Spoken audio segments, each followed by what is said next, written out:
आगामी परीक्षाओं के लिए जो हमारे पेपर कराए जा रहे हैं उसमें अब हमने अपने जो भी हमारे टॉपिक कराए जा रहे थे उसमें कुमाऊनी और गढ़वाली जो हमारी लोकोक्ति है उन्हें अपना ऐड कर लिया है। अब हमारे कुमाऊनी और गढ़वाली लोकोक्ति से भी क्वेश्चन आपको देखने को मिलेंगे। ये हमारी प्रीवियस पेपर की एक सीरीज चलाई जा रही है जिसमें हमने अपने जितने भी पेपर हुए हैं हमारे राज्य में सभी को उठा लिया गया है और जो हमारे आगामी जो हमारा सिलेबस है उसे देखते हुए अपना पूरा सोल्व करते हुए चलते हैं जो हमारे आने वाली परीक्षाओं के लिए बहुत महत्वपूर्ण होने वाला है। तो शुरू करते हैं अपने पहले क्वेश्चन के साथ, पढ़ते हैं अपना जो दिया गया है। काव कड़को ने माख बड़को लोकोक्ति का अर्थ बताना है। क्या हमारी लोकोक्ति होती है? पहला दिया गया है निर्जन स्थान, उसके बाद कोए का बहुत अधिक बोलना या कोए और मक्खियों का साथ रहना और उसका लास्ट बहुत ज्यादा चहलकदमी होना। क्या आंसर होगा हमारा लोकोक्ति का जो दी गई है? काव कड़को ने माख भड़को लोकोक्ति का। तो इसका अर्थ है कि जहां ऐसा स्थान जहां ना कौवा आ सके ना मक्खी, अर्थात ऐसा स्थान जो बिल्कुल कैसा है? निर्जन स्थान है। तो ऑप्शन नंबर ए हमारा आंसर हो जाएगा। तो पहले क्वेश्चन का आंसर हमारा ए हुआ। उसके बाद बढ़ते हैं नेक्स्ट अगले क्वेश्चन की तरफ। नेक्स्ट क्वेश्चन देखते हैं जो हमारा दिया गया है। निम्नलिखित में से कौन सी रचना हमारे मनोहर श्याम जोशी जी की नहीं है? नहीं पूछा है, नहीं बतानी है। कौन सी है जो मनोहर श्याम जोशी की रचना नहीं है? पहले दी गई है हम लोग, उसके बाद कसब, हमजाद, उसके बाद तुम मंद चलो। कौन सी रचना है जो हमारे मनोहर श्याम जोशी जी की नहीं है? तो मनोहर श्याम जोशी के बारे में जो आपको याद रखना है, ये पूछा जाता है इनका संबंध कहां से है, तो बताना इनका संबंध राजस्थान से है। संबंध कहां से? राजस्थान से। बात कर लेते हैं इनका जन्म कब हुआ था? 1933 अजमेर में इनका जन्म हुआ था, जबकि इनकी मृत्यु कब होती है? 2006 दिल्ली में इनकी मृत्यु हो जाती है। तो संबंध कहां से? राजस्थान से। अन्य उपलब्धि जो आपको याद रखनी है, इनका उपनाम आता है एक उपनाम। मनोहर श्याम जोशी का क्या उपनाम है? तो याद रखना भारतीय टीवी धारावाहिक का पिता बोला जाता है। भारतीय टीवी जो होता हमारा धारावाहिक, भारतीय टीवी धारावाहिक का पिता बोला जाता है किसे? मनोहर श्याम जोशी जी को बोला जाता है। अन्य उपलब्धि जो इन्हें आपको याद रखना है, इन्हीं के बारे में क्वेश्चन पूछे जाते हैं कि इन्हें हिंदी साहित्य पुरस्कार कब दिया गया था? तो याद रखना इन्हें हिंदी साहित्य पुरस्कार दिया गया था 2005 में। अगर पूछे रचना क्या थी, तो इनकी महत्वपूर्ण रचना है क्या, जो हमारे ऑप्शन में भी दी गई है। ऑप्शन में नहीं है, ऑप्शन में तो कसब दी गई है। क्या महत्वपूर्ण रचना इनकी पूछी जाती है, जिसके लिए इन्हें हिंदी साहित्य पुरस्कार भी दिया जा चुका है। अन्य चीजें मनोहर श्याम जोशी के बारे में जो आपको याद रखनी है, इनके कुछ धारावाहिक हैं, जैसे मैं लिख देता हूं, आपको याद करना है, जो हमारे एग्जाम में आते रहते हैं। जैसे आता है हम लोग, हम लोग, उसके बाद नेक्स्ट बुनियाद,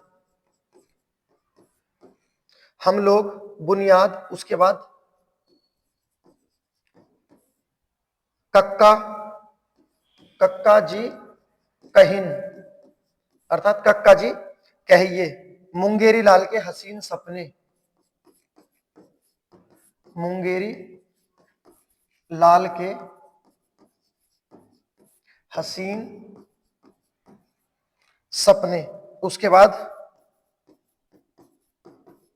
हमराही,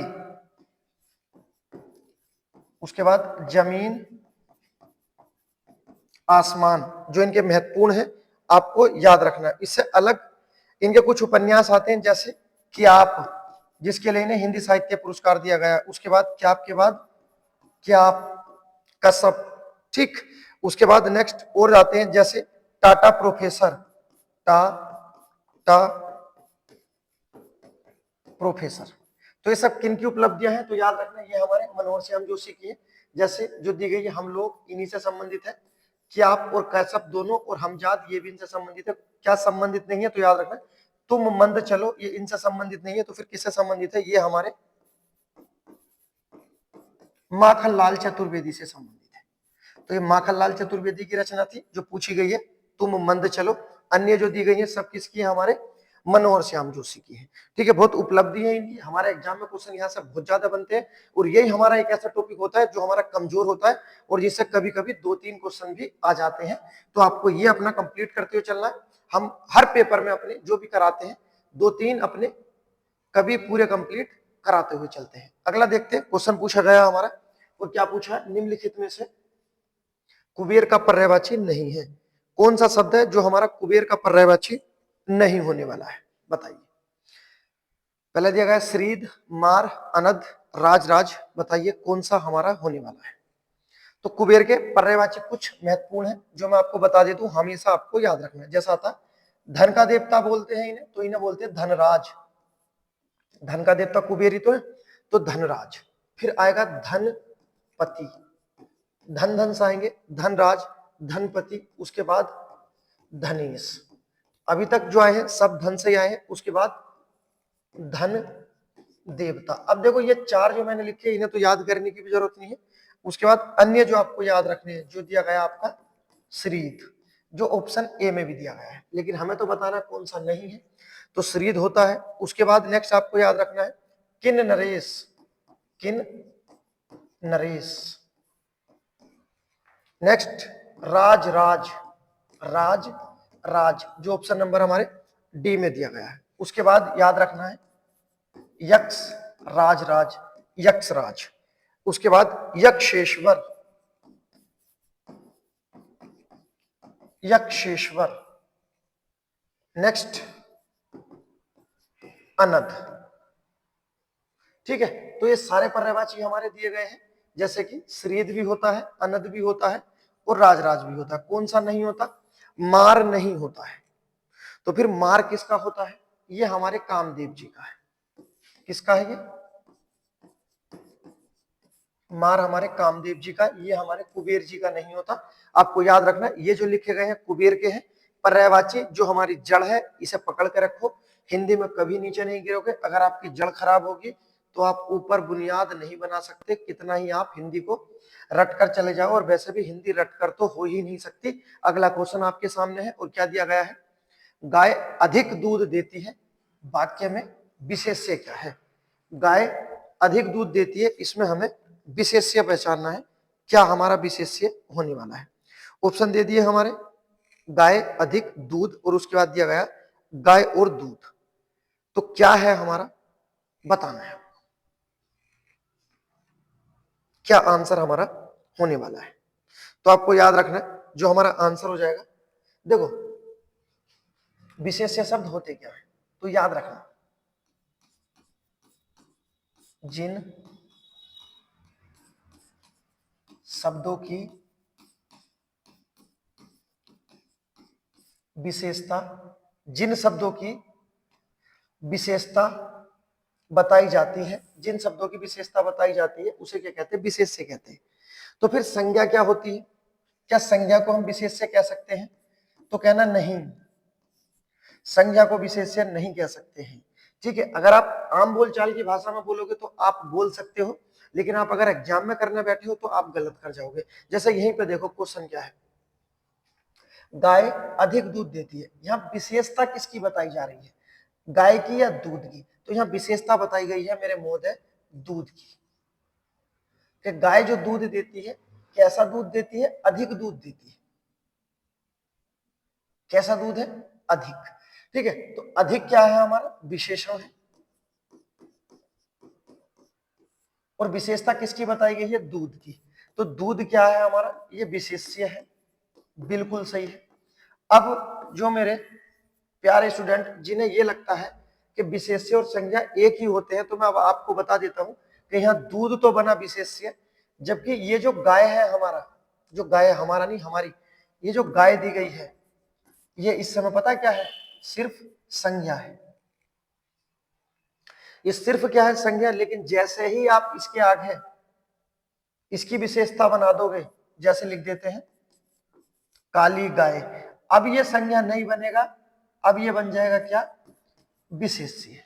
तो मैं जो आपको बताना चाह रहा हूं, आप उम्मीद करता हूं कि आप इस चीज को समझ गए होंगे कि आम बोलचाल की भाषा में आप बोल सकते हो कि हमारे संज्ञा और विशेष्य एक होते हैं, लेकिन मेरे भाई ये चीज याद रखना कि एग्जाम के दृष्टिकोण से गलत हो जाएगा। जैसे यही क्वेश्चन है, देखो हमारे ये एग्जाम में पूछा गया है कि गाय अधिक दूध देती है, इसमें विशेष्य क्या है। अगर आप संज्ञा को विशेष्य मानते हो तो आप गाय को भी मान लोगे, लेकिन गाय यहाँ विशेष्य नहीं है, गाय यहाँ सिर्फ संज्ञा है, विशेष्य यहाँ दूध है।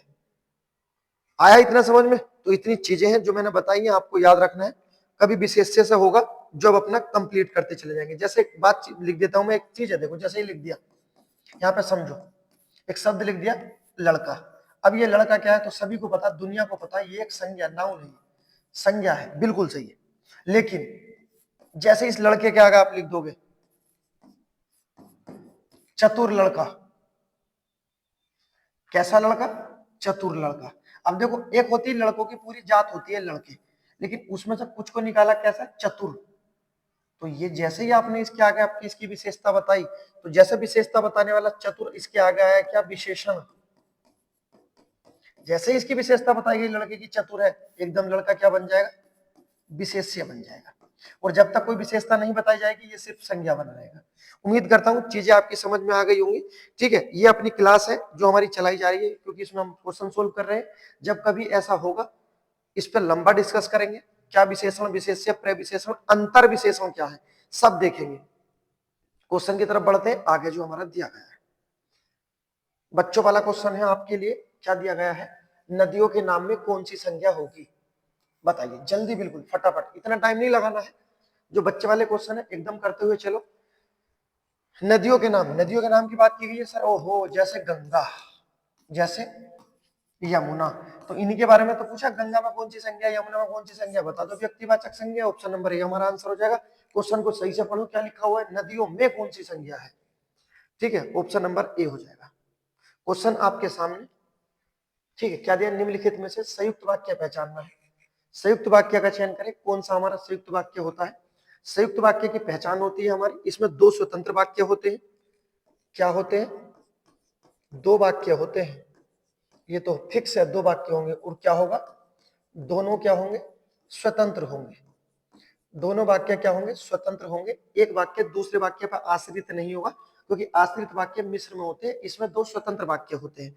और पहचान के लिए हमेशा के लिए याद रखना है, ठीक है, ये चीज आपको याद रख लेनी है कि जो हमारे संयुक्त वाक्य होते हैं, इसमें पहचान के लिए क्या क्या आते हैं, तो याद रखना, इसमें आते हैं और शब्द आएगा, और उसके बाद आएगा तथा, उसके बाद आएगा इसलिए, और तथा इसलिए, अतः आएगा, पर आएगा, किंतु आएगा, परंतु आएगा, एवं आएगा, या आएगा, अथवा आएगा। ठीक है, ये शब्द आते, कंठस्थ रखो, उड़ा दो। अब देख लो जिसमें भी दिया गया कुछ मिलता है क्या, काम समाप्त करो और जाओ, आंसर भी मिला हमें, जाओ और के साथ, क्योंकि और दिया गया हमारे शुरुआती ओर से की थी। तो याद रखना, हमने पहचाना, इतना ही टाइम लगता है क्वेश्चन करने में, बस अर्थ एक चीज हो कि प्रैक्टिस इतनी होनी चाहिए कि हमारा क्वेश्चन बाहर ना जाए। हमें इतना अभ्यास किया हो, इतनी प्रैक्टिस करी हो, बस क्या ही बोले। क्या दिया गया अगला शब्द, असित का अर्थ बताना है, क्या होता है, असित का अर्थ बताना है, क्या होता है। दिया गया है, काला, खाया हुआ, जो ठंडा न हो, जिसे सींचा ना जा सके। बताइए, वाक्यांश टाइप का क्वेश्चन है, सीधा सा लिख दिया बस कि असित का अर्थ बताओ क्या होता है। तो याद रखना, असित होता हमारा क्या, जो कुछ खाया हुआ होता है, तो खाया हुआ होता असित, असित खाया हुआ। नेक्स्ट, हर टॉपिक से क्वेश्चन होने हैं। बाल्टी शब्द का संबंध किस भाषा से है, बाल्टी शब्द का संबंध पूछा है, किस भाषा से है। बाल्टी, जापानी, देशज, फ्रांसीसी और पुर्तगाली। बताइए, बाल्टी हमारे कौन सी भाषा का शब्द है जो दिया गया है। बाल्टी तो हमारा पुर्तगाली शब्द है, ऑप्शन नंबर डी हो जाएगा आंसर। अन्य पुर्तगाली शब्द जो हमारे एग्जामों में हमेशा घूमते रहते हैं, आपको याद रखना है पुर्तगाली शब्द में, जैसे कमरा, ताला, कमरा, ताला। अन्य शब्द जो बहुत महत्वपूर्ण है, कर्नल, उसके बाद प्रेस, जो हमारी प्रेस होती है, प्रेस, इस्पात, लोहा इस्पात वाला शब्द, इस्पात। उसके बाद खाने वाले शब्द आएंगे हमारा आलू। आलू कौन सी भाषा का शब्द है? तो बताना आलू पुर्तगाली भाषा का शब्द है। अगर क्वेश्चन पूछा जाए आलू का जन्म कहाँ हुआ था, तो आलू का जन्म बताना सर हुआ था पेरू में। कहा? पेरू में। पेरू वो देश है जो दक्षिण अमेरिका में आता है, जिसमें माचू पिचू 7 अजूबों में आता है। ठीक है, पेरू के बारे में सुन रखा होगा, लीमा इसकी राजधानी है। तो फिलहाल वो चीज छोड़ो जर्नल वाली, आप आ जाओ यहाँ आलू। आलू के बाद अन्य शब्द क्या आएंगे? पपीता, किस भाषा का? पुर्तगाली। संतरा, संतरा। उसके बाद अनानास। तो ये शब्द हमारे सब किस भाषा के हैं? पुर्तगाली। ऑप्शन नंबर डी हमारा एग्जैक्ट आंसर होगा। आगे बढ़ते हैं, जो हमारा दिया गया है। नेक्स्ट बताइए, रिपीट क्वेश्चन है। आप क्वेश्चन का तरीका देखो, किस तरह से क्वेश्चन पूछे जा सकते हैं। क्या पूछा गया है? कबीरदास जी की भाषा बतानी है, कौन सी है? जो हमारे कबीरदास जी हैं, इनकी भाषा हमें बतानी है, यही हमसे पूछी गई है, कौन सी है? खड़ी बोली, पंचमेल खिचड़ी और सदुकड़ी, और डी दे दिया, बी और सी दोनों। तो एक चीज याद रखनी है हमेशा के लिए, कुछ भी बोला जाए, कैसे ही आपने पढ़ रखा हो, कोई परेशानी वाली बात नहीं है, लेकिन जो चीज है वो आपको हमेशा के लिए याद रखनी है कबीरदास जी के बारे में।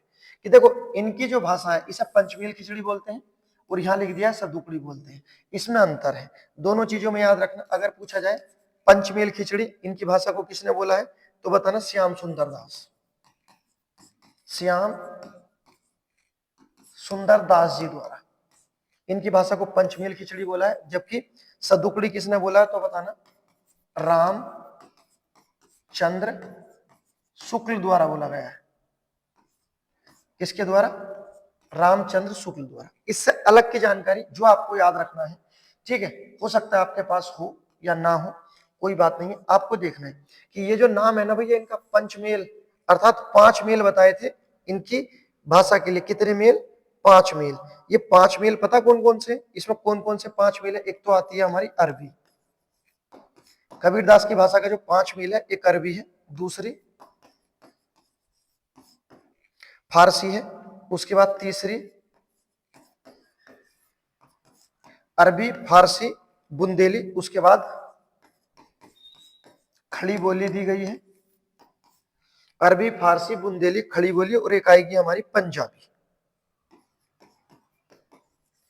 इन पांचों को मिश्रण कर दो, इन पांचों के नाम से एक नया शब्द लिख लेगा जिसे बोलते हैं पंचमेल। इन 5 का मेल है भाई, आपको याद रखना है, ठीक है, अरबी फारसी खड़ी बोली पंजाबी और बुंदेली। इसे बोलते हैं 5 भाषाओं की खिचड़ी, मतलब 5 भाषाओं का मेल, पंचमेल श्याम सुंदर दास ने। और जब सारी चीजें एक साथ बना दी खाने में, जैसा बना देते हैं सब कुछ डाल दो, क्या बोल दिया, तो ये हमारा पंचमेल खिचड़ी बनी। जबकि अन्य नाम इसी का सदुकड़ी भी है। तो ऑप्शन नंबर डी हमारा आंसर हो चलेगा। इतनी जानकारी आपको याद रखनी है। कबीरदास जी से क्वेश्चन पूछे जाते हैं, कबीरदास जी के बारे में अन्य जानकारी याद रखना। इनके गुरु का नाम पूछा जाता है, गुरु का नाम आता है रामानंद, रामानंद गुरु है। कबीरदास जी बहुत गरीब थे, इनका पालन पोषण किसने किया था? व्यक्ति का नाम पूछा जाता है, नाम है नीरू, नीरू नामक जाति के जुल्हाई थे, उनका इनसे संबंध है, ठीक है। जबकि और चीज जो आपको याद रखना है, इन्हीं के बारे में क्वेश्चन पूछे जाते हैं। गुरु ग्रंथ साहिब में सर्वाधिक किसके संकलन है? गुरु ग्रंथ साहिब जो सिखों का पवित्र ग्रंथ है, उसमें सर्वाधिक किसकी बातें हैं? तो बताना कबीरदास जी की बातें हैं, ठीक। उसके बाद देखते हैं, जबकि इनकी रचनाएं बीजक शबद साखी रमेनी प्रसिद्ध रचनाएं हैं, 1000 बार हम कर चुके हैं, ठीक है।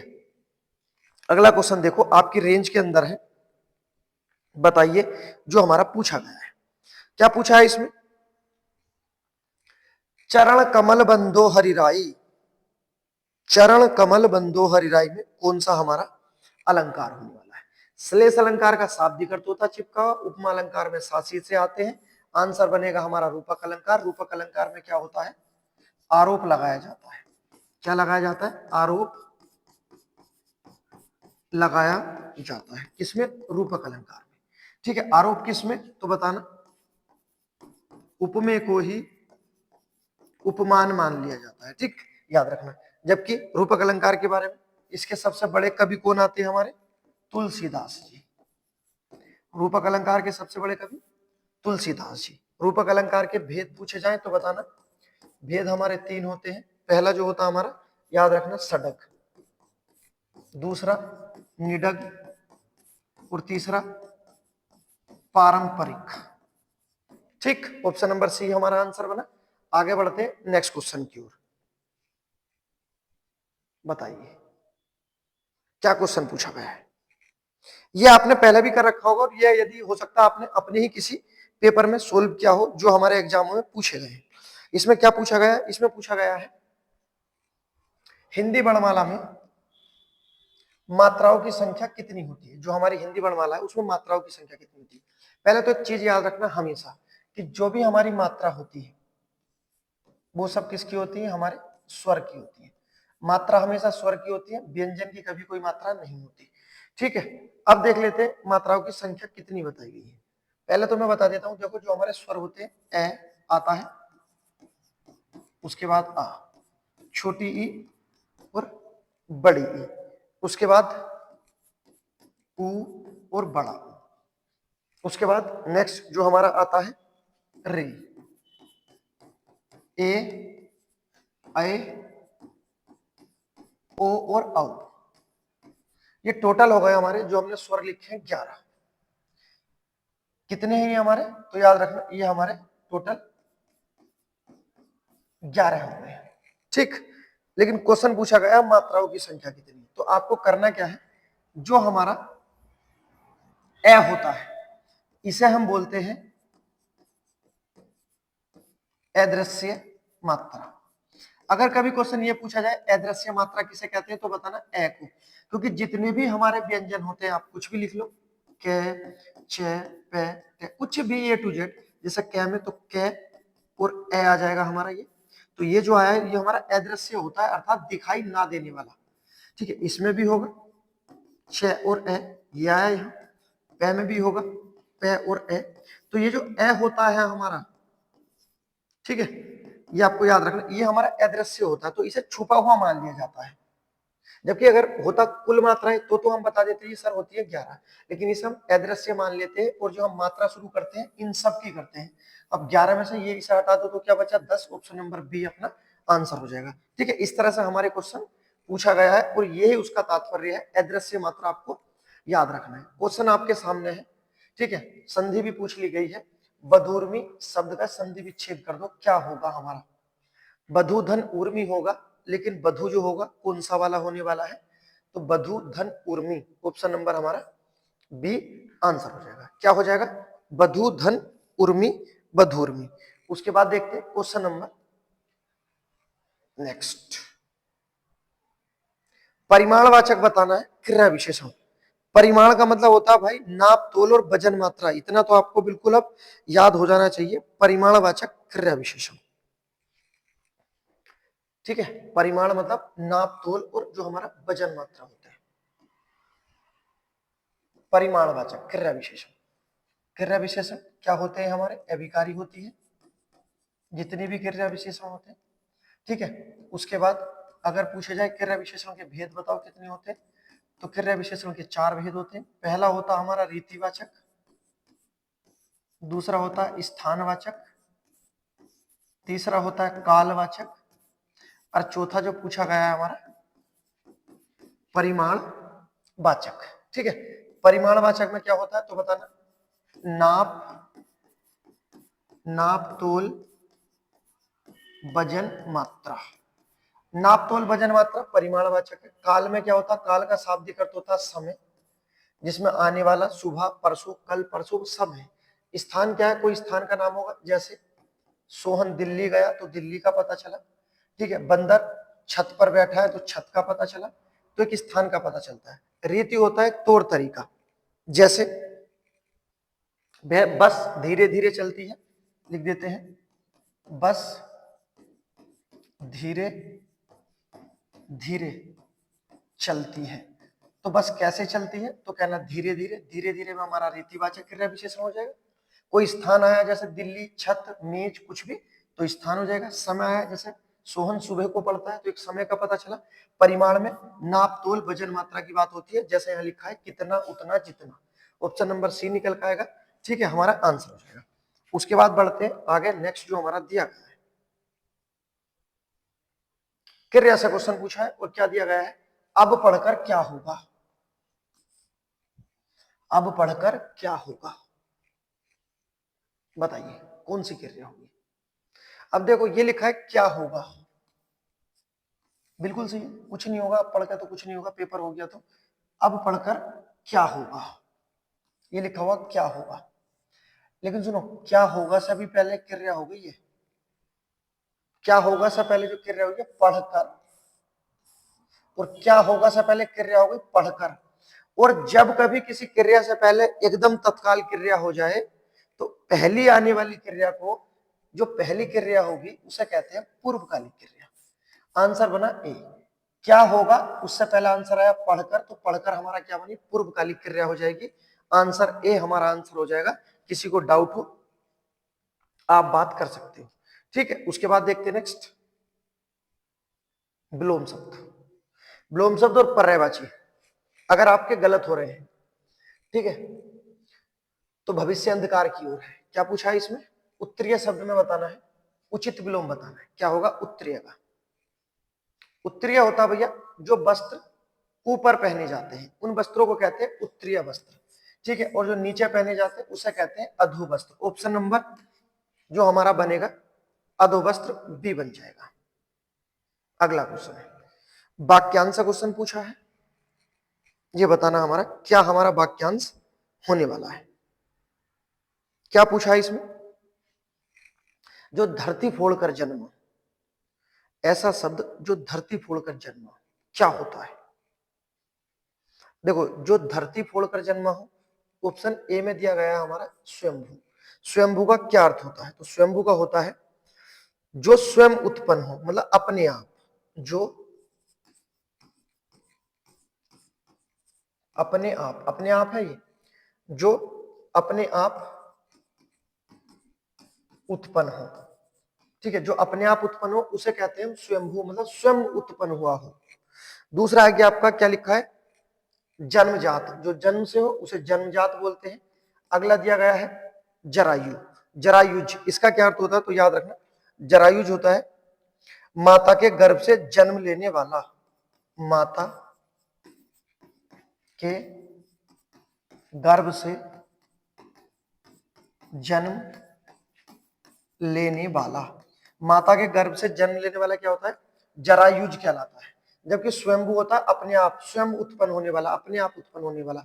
जन्मजात होता है जो जन्म से चला आ रहा हो, ठीक है। तो बस जो धरती फोड़ा हो, जिसने धरती फोड़ी हो, जो धरती फोड़ कर जन्मा हो उसे कहते हैं उद्भिज। ऑप्शन नंबर डी हमारा आंसर हो जाएगा। आगे बढ़ते हैं, देखते हैं जो हमारा आंसर है शुद्ध वर्तनी, बिल्कुल क्लियर होगा, एक एक चीज आएंगी, बस आप जुड़ो व्यवस्था के साथ। आपको अगर कंपेयर भी करना है, आपको चेक भी करना है मुझे, तो आप चेक कर सकते हो, लेकिन उससे पहले 7 से 8 प्रैक्टिस सेट देख लो, उसके बाद आप जज कर सकते हो कि सही है या गलत है। लेकिन एक दो में तो हो सकता है निगेटिव चीजें आ जाए कि गलत आ जाए। देखो क्या दिया गया है, उच्च श्रृंखलता, कौन सा शब्द होगा हमारा, उच्च श्रृंखलता। सब में उच्च श्रृंखलता लिखा है, कौन सा हमारा होने वाला है, ऑप्शन नंबर सी होगा उच्च श्रृंखलता, ठीक। रिपीट 1000 बार रिपीट क्वेश्चन है। नेक्स्ट, मिश्र वाक्य, एक वाक्य दूसरे वाक्य पर आश्रित होता है, रिपीट वाक्य है हमारा ये। अभी कुछ एक दो पेपर पहले ये रिपीट था, क्योंकि रिपीट क्वेश्चन आते रहते हैं जो हमारा दिया गया है। देखो मिश्र वाक्य में क्या होता है, एक वाक्य दूसरे वाक्य पर आश्रित होता है और इसमें शब्द आते हैं। पहला शब्द आएगा की, फिर आएगा वह, उसके बाद आएगा उसे, फिर आएगा तो, फिर आएगा तब, ठीक है। ये शब्द आते हैं। उसके बाद आते हैं सारे ज्या वाले, जैसे जब, जब तब एक साथ, जब तब, उसके बाद जितना, उतना, जिसका उसका, उसके बाद जियो त्यों, और जियो त्यों तो हमारा ऑप्शन नंबर ए में भी दे दिया, बस यहीं से पकड़ लो, ऑप्शन नंबर ए लगा दो, आगे पढ़ने की जरूरत नहीं है, वाक्य ही पढ़ लो। जो ही वह घर से निकला वर्षा होने लगी, अगर घर से नहीं निकलता तो वर्षा नहीं होती, लेकिन हो गई वर्षा। ऑप्शन नंबर ए हमारा आंसर। नेक्स्ट बताइए, देखिए अच्छे क्वेश्चन जो आपको मिलेंगे नहीं, ये हमारे एग्जामों में आए हुए हैं, सब उसी आधार से हमारे क्वेश्चन पूछे गए हैं। क्या पूछा गया है? आंचलिक जो रचनाएं होती हैं, आपने नाम सुना होगा आंचलिक रचनाओं का, अगर आपने प्रैक्टिस की होगी तो आंचलिक रचनाएं क्या होती है, ये हमारा क्वेश्चन बताना है। किससे संबंधित होती है? किसी देश विदेश से, किसी क्षेत्र विशेष से, किसी जाति विशेष से, किसी लोक विशेष से। बताइए क्या होती है हमारी आंचलिक कथाएं? तो याद रखना, ये हमारे क्षेत्र विशेष से संबंधित होती है हमारी आंचलिक कथाएं। ठीक है, आंचलिक जो रचनाएं किसी क्षेत्र के बारे में जब बताया जाता है, किसी क्षेत्र के जब किसी जैसे कोई आर्थिक स्थिति, उस क्षेत्र की राजनीतिक स्थिति, उस क्षेत्र का कल्चर, जब चीजें बताई जाएंगी, उसकी संस्कृति का वर्णन किया जाएगा उस क्षेत्र का, तो उसे बोलेंगे हम अपनी आंचलिक रचनाएं। और एक चीज और याद रखना, हमारे यहाँ पूरे भारत में सबसे बड़े आंचलिक कथाकार जो हो पाए हैं उनका नाम है फणीश्वर नाथ। फणीश्वर नाथ रेणु, ये उस व्यक्ति का नाम है। आपको याद रखना है भारत में सबसे बड़े आंचलिक रचनाकार कौन हुए, तो बताना फणीश्वर नाथ रेणु। और जो सबसे महत्वपूर्ण आंचलिक हमारी कथा आती है उसका नाम है मैला आंचल। ठीक है, आंचलिक कथाओं के बारे में इतना ही आता है, यहाँ पे खत्म हो जाएगा हमेशा के लिए। आंचलिक कथाएं क्या होती है बताना, जो क्षेत्र विशेष से होती है। आंचलिक कथाओं का सबसे बड़ा कवि बताओ तो बताना फणीश्वर नाथ रेणु। और आंचलिक कथा जो पूछी जाए सबसे बड़ी सबसे प्रसिद्ध तो बताना मैला आंचल है। ठीक, इतनी चीजें याद रखना। उसके बाद बढ़ते हैं नेक्स्ट अगले क्वेश्चन की ओर। नेक्स्ट क्वेश्चन आपके सामने है, आपको इसे बताना है। जो हमारा दिया गया है क्या है, पत्ते गिर गए में कारक बताते हैं। कारक को और क्या कहते हैं? परसर्ग कहते हैं। कारक के भेद कितने होते हैं? तो हमने पढ़े कारक के 8 भेद होते हैं, जबकि सर्वनाम में कारक के 7 भेद होते हैं। ठीक है, ये क्वेश्चन है आपके लिए गिव अवे है, इसका आंसर आपको देना है। यदि आपको वीडियो पसंद आई हो तो लाइक करना, सब्सक्राइब करना। मिलते हैं एक और जोरदार वीडियो में, तब तक के लिए गुड बाय, जय हिंद।